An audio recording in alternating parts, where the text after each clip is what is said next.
Chapter 2. My eyes slowly regained focus as I felt the throbbing and spinning in my head lessen. I couldn't think clearly, everything being a foggy miasma of heat and cotton in my skull. Wow. It's amazing anyone used drugs when they could just go out and cave in their own skull for the same effect. My frame shook with a dry cough as I sat up in the mud. How long was I out for? The rain still came down just about as hard as before, and my bed had slowly been reduced to a bowl of slime. That didn't tell me much, however. I estimated maybe a few minutes that I'd been unconscious. Maybe? My eyes glanced out towards the house I was parked close to, mind in a haze as another wave of nausea came over me from the motion. Stilling myself, I let the feeling pass, feeling warmth spread up my neck and head. Not good.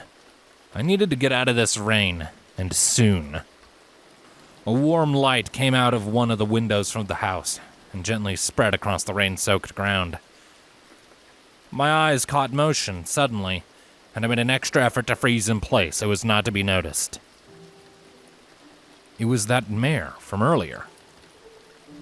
Her light yellow coat was brightened in the soft light of her house, and her pink mane swayed nervously as she looked up at the sky from her window. Her hooves were idly fidgeting on some shrubbery in her window garden as she watched the heavens wearily. The rain pounded down, and I noticed her window was technically open, so she didn't seem to mind getting a little wet, it would seem.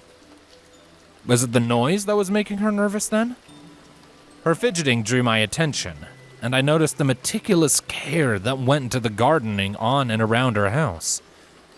It looked like it blended in with the forest, as if it were made from a tree itself. It was very beautiful, and I found myself calming down a little. Shifting to a better position, I watched her through the underside of the tree. I'd discovered it felt considerably better if I rested with my legs tucked under me than if I spread them out. This quadruped thing was hard.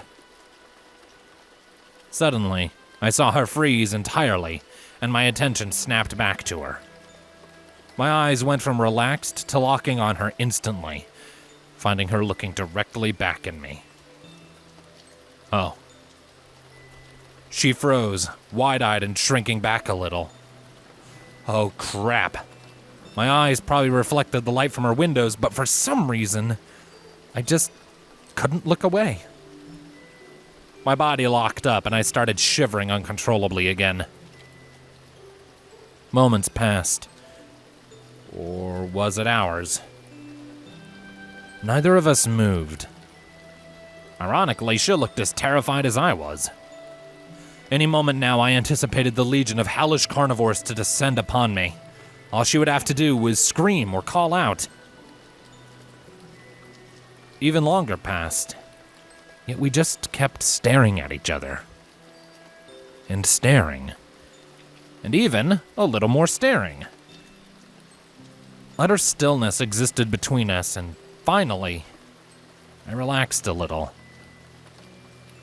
After a few seconds, I saw her frown, but her shoulders lowered from their rigid guard, her eyes softening considerably.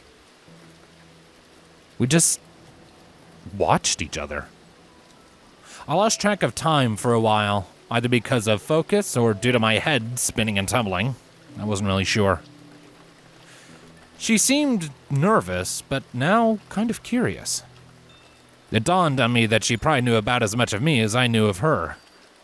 It didn't drive her to action, regardless, and she seemed content with just observing. Her pink mane tilted as she watched, and I caught myself blushing slightly. She was pretty. If she were my old species, she'd remind me of some of the posters we used to have hanging in the barracks. The ones meant to soothe and relax, of course, not the other kind. I caught myself smiling slightly. Probably my first smile in quite a few hours. I relaxed a little more as my focus readjusted. My head felt a little clearer, maybe. That sickening heat that had been possessing it since I woke up seemed to simmer down, if only a little. Then my ears twitched, picking up a low whistling noise from above me. What was that? Some exotic bird or something? It seemed oddly familiar. She must have heard it too, and glanced up at about the same time I did. My eyes widened, and my pupils felt like they might pull into my head as I watched the radiant rainbow ball of death descending towards my position, sounding off a low whistle as it fell. Oh crap, mortar shells! I tried to stand up and dive out of the way as best I could, suddenly remembering my training in a hurry. My body felt weightless as the area around my private sanctum was consumed in a radiant, prismatic mushroom cloud. The raw heat from the particles released burned against my coat, and the wind blast lifted and tossed me as if a feather dancing on the breeze. It felt almost graceful as I flipped once lazily through the air, and the world seemed to grind to a halt. I momentarily wondered how they had found me so quickly, and then if I would get a replay of my life before passing. The mud sizzled and quickly hardened to my mane and coat, and I felt my throat go raw from the blast of pressurized air. What an amazing weapon! Not only was it utterly destructive, but it managed to be beautiful at the same time. A single moment at the pinnacle of my arc. I hung there with droplets of rain around me, standing equally defiant of gravity as they turned to heated mist from the blast. It was gorgeous. If this were to be my last moment, I could be content. I didn't realize such beauty could exist in destruction. That attack was amazing, and rivaled some of the artillery of my prior technology. Even some of the mid-level magical attacks would be hard-pressed to show that much force, I realized, and certainly not that much style. Style hadn't really been bothered with, largely due to inefficiency. It was an ugly time, I could recall that. At that moment, I was kind of glad I couldn't remember the rest of it. Nothing lasts forever, sadly. Gravity started its harsh tugging again, and I felt my stomach lurch as I descended towards the land once more. It was pointless, really. I smiled and simply closed my eyes. I was a dozen meters off the ground at this point with no barrier, nor anything to slow my descent. In my weakened condition, I'd probably shatter every bone in my body on impact. And I simply let it come. I should have looked down first. Note to self, always look down first. A tree branch smashed into my stomach, catching me totally unaware. Ambushed, all of the air fled my lungs immediately, giving up the fight without even presenting a white flag. There was a snapping noise half a second later, as my weight overwhelmed the branch's load capacity and it gave out, sending me further down into the canopy with a dull thud. All four of my legs flailed about helplessly, attempting to latch onto anything with about as much grace as a drunken giraffe. And seconds later, I managed to snag another cooperative branch with my hind legs. Now hanging upside down in the middle of the tree canopy, I contemplated how best to get down. My plan for a graceful end had went swimmingly, executed with style and grace that I couldn't help but simply applaud. Irritated, I swung freely a bit and tried to rotate myself around. Sadly, in my weakened condition, there wasn't much I could do to pull myself back upright. My back and stomach muscles were screaming in agony at this point. Well, at least it was a little drier inside of the tree canopy than in a mud hole on ground level, right? Rainbow Dash, are you okay? Was spoken quietly, a bit off to my right. I glanced back that direction and watched the rainbow light slowly dissipating. Heck yeah! That was awesome! Did you see that? Oh, what an amazing recovery from that dive! Spoke a small pony that was near the location of the newly formed crater. Well, she looked small, anyway. Just kind of hard to tell, me being a good 6 or 7 meters off the ground, and probably concussed, and upside down. The even smaller-looking yellow mare was exiting the house, carefully making her way around the puddles in her yard, giving herself a little boost occasionally with a tiny set of wings on her back. Wait, wings? Glancing back to the blue pony with the massively contrasting rainbow mane and tail, I noticed that she had wings too. I hadn't seen those on the others from my observations earlier. That was really dangerous. Are you absolutely sure you're all right? The yellow pony with the pink mane asked. Was this Rainbow Dash a title or an actual name? It seemed fitting as a title. Wait, Rainbow? My eyes shifted back to the glow that was now rapidly fading. She made that blast by herself! My respect, and similarly, my fear of these little ponies increased dramatically. Relax, Fluttershy. I had it totally under control. Well, the dive, not the storm clouds. Still working on those. The Rainbow Dash replied. Fluttershy. That didn't seem as fitting to her appearance, but it was still cute. Very feminine. Maybe they were names after all? I didn't have one for myself, so who was I to judge the sounds of theirs? Wait, I was getting distracted. Get down from the tree before I pass it from blood rush to my head. Then spy on, observe the ponies. Yeah, that's what I meant. I swayed tentatively, trying to reach for a lower branch with my foreleg so I could maybe slowly lower myself down. Grace and focus. I could do this. Taking a few deep breaths, I tried to relax myself. So the storm really isn't meant to have been this bad, huh? Fluttershy asked, barely audible above the rain hitting the ground.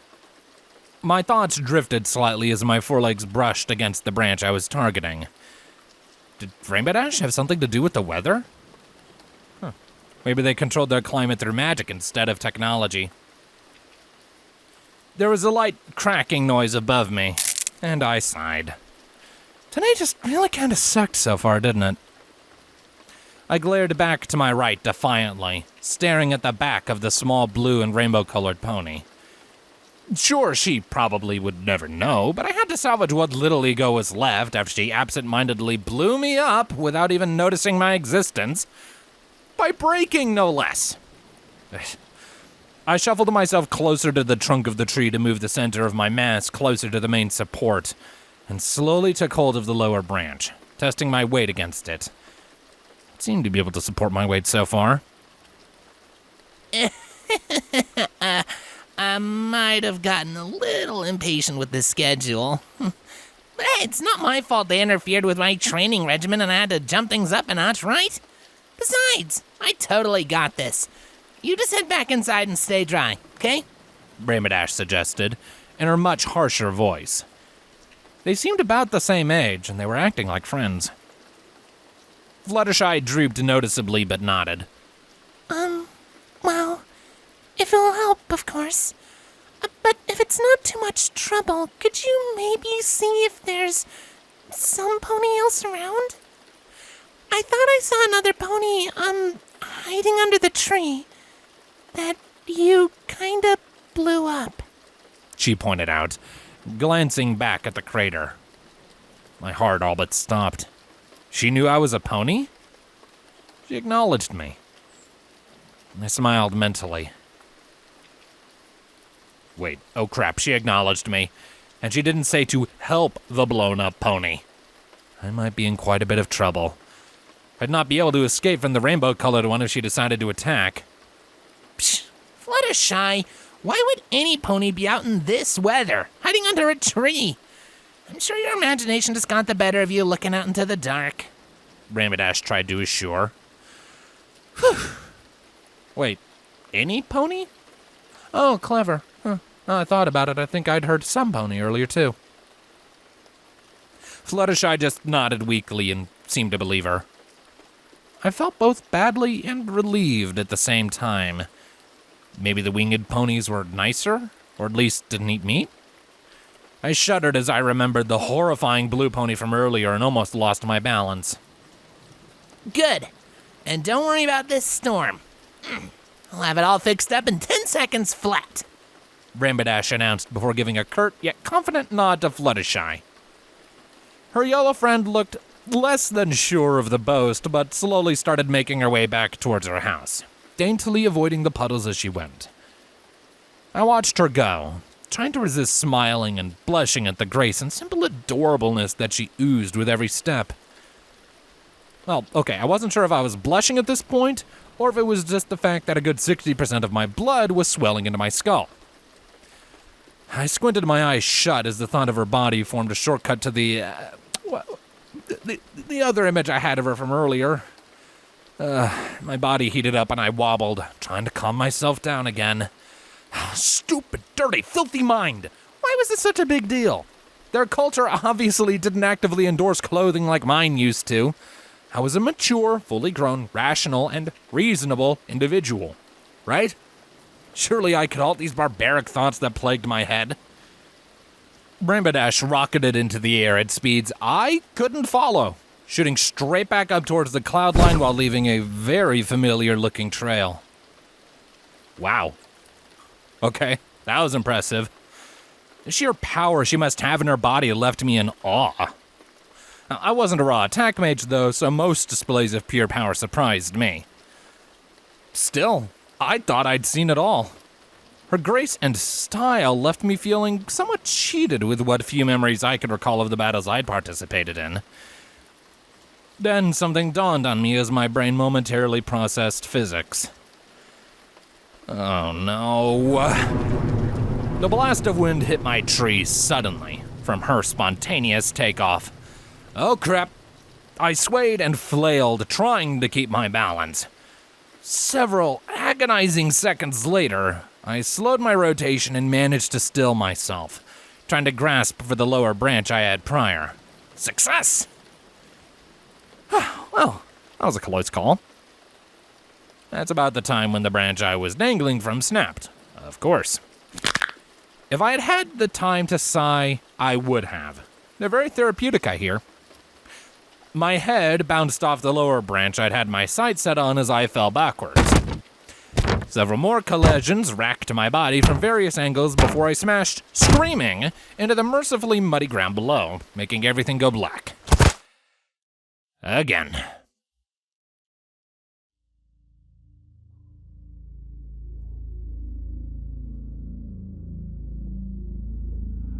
Half a dozen worlds fell in the space of months as the sky burned and split, letting the demons through. Our allies lost half that, but only had half as many to begin with. Everything was ending, and our last event wouldn't be some natural occurrence, many decided, but a hostile race bent on our demise. The extinction of our species. The very concept of it was frightening, and I simply couldn't wrap my head around it. Dwelling on it too long rapidly caused madness, as many had attested to firsthand. It would seem that our psyche simply couldn't hold up to thoughts of cessation of existence. Most of my friends joined the military, either willingly or through conscription. I was one of the few who actually chose to join.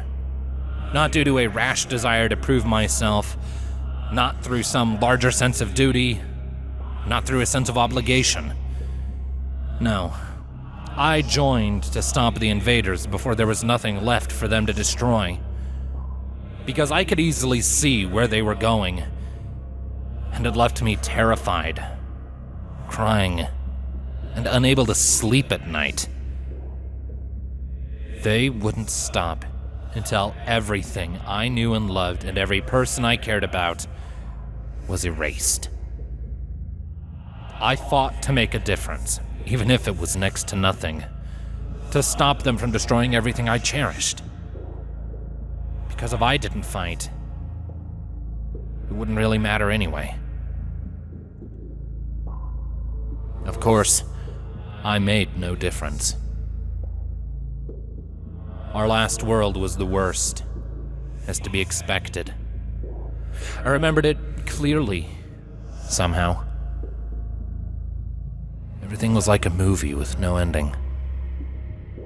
The seventh world had fallen, leaving us with only our home planet.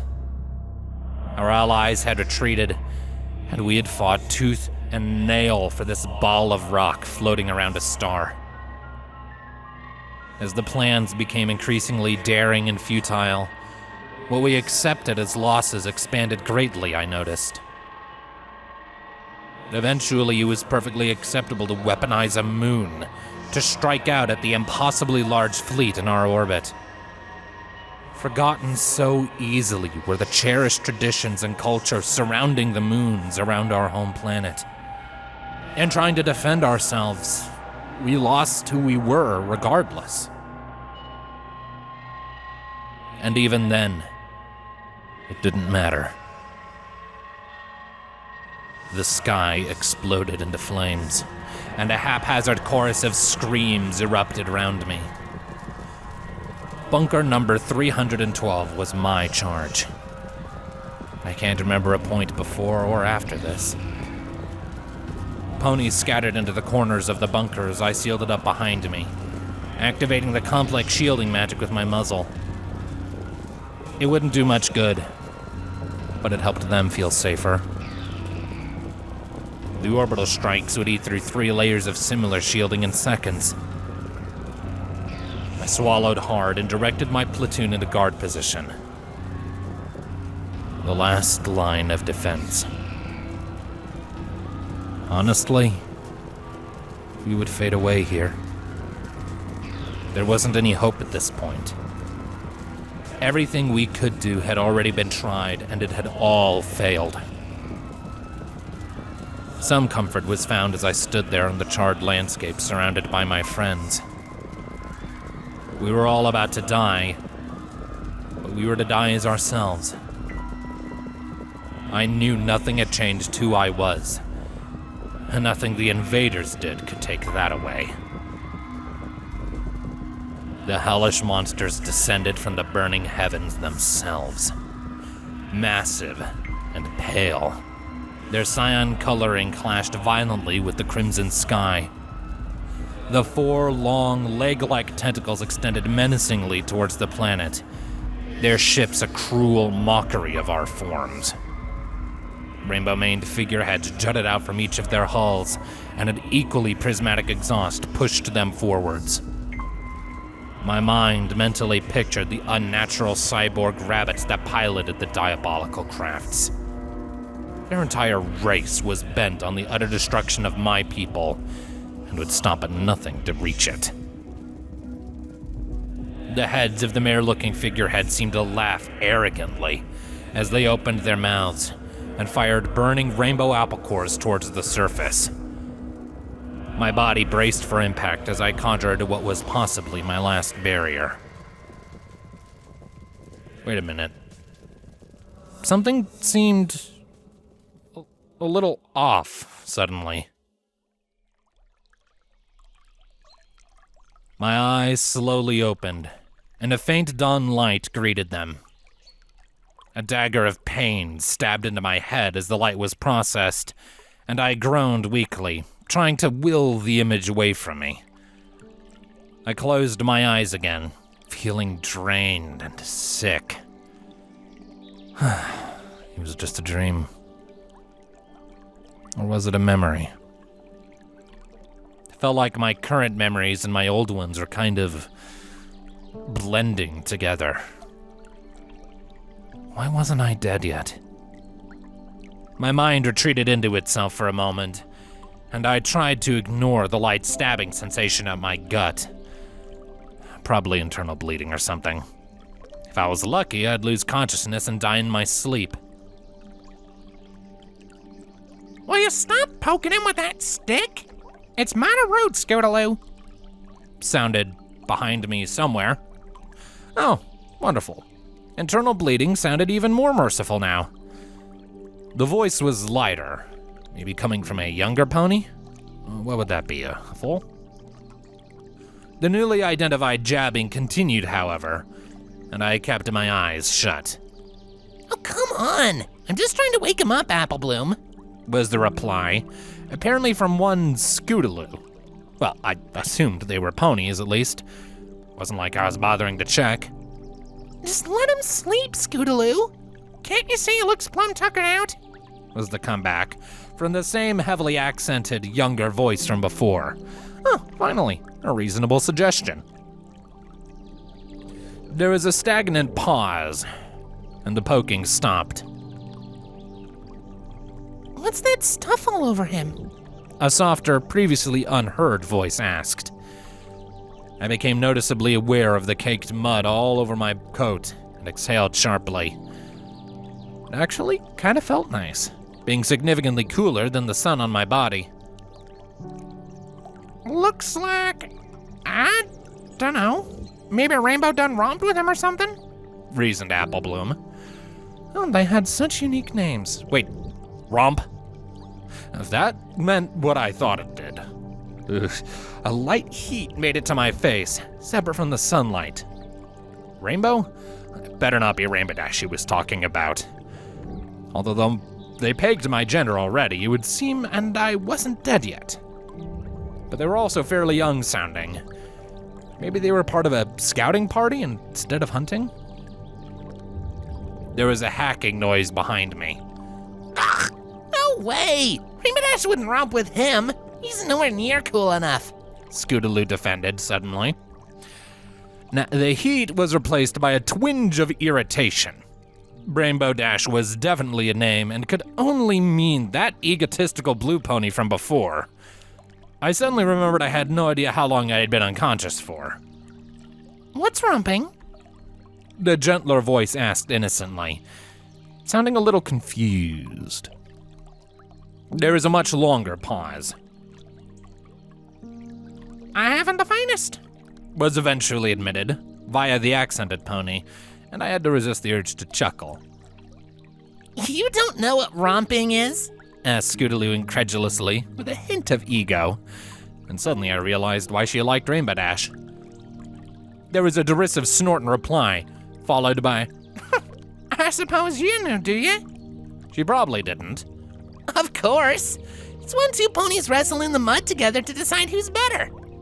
Scootaloo answered almost instantly. What? There was another pause. Well, that makes sense then, looking at him. How'd you know that? The innocent voice asked. There was a confident snickering. Pinkie Pie suggested it to Rainbow Dash and Apple Bloom's sis after the running of the leaves. Obviously to decide who is better. Scootaloo explained. I remember that. It don't sound so bad, though. What is this yell at her for, then? Apple Bloom questioned, sounding doubtful. And Rainbow got all pink after, don't forget. The innocent one chimed in. I wished I knew her name. Rainbow Dash must have been embarrassed over something. Maybe this quote-unquote romping held some sort of social significance that the younger ones weren't aware of? Huh. There was an apparent moment of reflection. I don't know. Maybe she wanted to give Applejack a sporting chance? She obviously didn't with this stallion. Dang. Scootaloo finally replied. Oh, my irritation spiked back with a vengeance. But then again, who was I kidding? Rainbow Dash could probably mop the floor with my face, even with me at full strength. Still, Scootaloo could have been at least a little more considerate of my ego. Wait, what the hell was I doing? These three, assumedly ponies, obviously were members of the community of carnivorous equines. Damn, they got to me to let my guard down. Clever young ones. Maybe they were sent intentionally just to get me to relax and lead to a false sense of security? Were they just scouts or some sort of hunting party bent on my horrible death, followed by roasting? My eyes popped open rapidly, and I shifted my neck to glance at where the poking was coming from. 3 tiny foals slipped into my field of vision. They were considerably smaller than the ones I saw before, so I assumed they were younger. Apparently yesterday, by the position of the sun above me and to the right, I also noted. Was it morning? The center pony looked almost tan, but I guess it was just an orange coat color. Her mane was either purple or really, really dark pink. She also sported a set of smaller wings on her back. Her head was rotated away from me, looking back at the pony to her left, That one looked yellow in color, somewhat similar to Fluttershy. Her mane contrasted heavily, being a vibrant red. The last pony, looking on from the back with careful examination, was more of a white color, similar to me but without the blue tint. Her hair was an equal measure of purple and pink, making mine far less eccentric feeling. My eyes were drawn to a tiny horn that protruded from her forehead, seamlessly connected to her skin. It was like the carnivorous pony from before. All three ponies jumped with my sudden movement and rapidly backed up as a group. No direct confrontation. It must not be a true hunting party. Surely they could have used their superior numbers to overwhelm my defenses fairly quickly if they had attacked. I rotated myself around so my rear and flanks were away from them and glared more directly. Out of my peripheral vision, I scanned the riverbank again and planned a potential escape route. Guess I would try to fight to live another day after all. Oh, you startled us. Hi there, stranger. I don't think we've met before. I'm Apple Bloom. The red mane suddenly greeted. This caught me off guard, but told me what I'd already guessed from her accent. Her smile was polite, but I was on to her. My eyes narrowed slightly, and I risked a direct glance towards the river. It was about 6 meters away or so, and flowing faster after the storm last night. The one in the middle raised an eyebrow, but otherwise wore a neutral expression regarding my complete and total silence. To my surprise, the white pony to her right stepped a little closer. Hello. My name is Sweetie Belle, and this is Scootaloo. She, apologizes for poking you with the stick, right? She offered up. Oh, at least I knew her name now. I what? Scootaloo, the now identified middlefoot, asked, staring at Sweetie Belle in surprise while shoving a small stick near her feet away from herself. Attempts to act non-violent and hide prior transgressions. She was crafty. Maybe their leader? My mind spun its gears rapidly as I thought. I came up with an amazingly brilliant escape plan within seconds. My eyes widened and I gasped, looking over the three. Oh no! Burning apple cores are falling from the sky! I shouted, pointing back behind them. All three ponies freaked out and spun around faster than I thought was possible. Yes! They fell right into my trap! With great agility and speed, I booked it towards the river in full retreat, tripping half a meter later and smashing along the bank when hitting the wet dirt. Less than elegantly, I managed to roll twice and then splash into the water. My protesting muscles gave out rapidly, but victory was achieved. Applebloom walked up next to my slowly drifting form and trotted next to me as I drifted down the river. That was awfully mean, you know. Are you playing some sort of game or something? She asked, giving me an irked look. Crap. Maybe he's not feeling well and just wanted us to leave him alone? Sweetie Belle asked, following along after her. Or maybe he's just a dork. Scootaloo chimed in, mirroring Applebloom on the other side. I sighed, wishing I could just drown so I could escape. You need to be nicer, I reckon, Scootaloo. He ain't looking so good, if you know what I'm saying. She pointed out. Not working their advantage. My head started to ache again, and I felt the warmth leaking from it into the water. Great. I hope blood didn't excite them.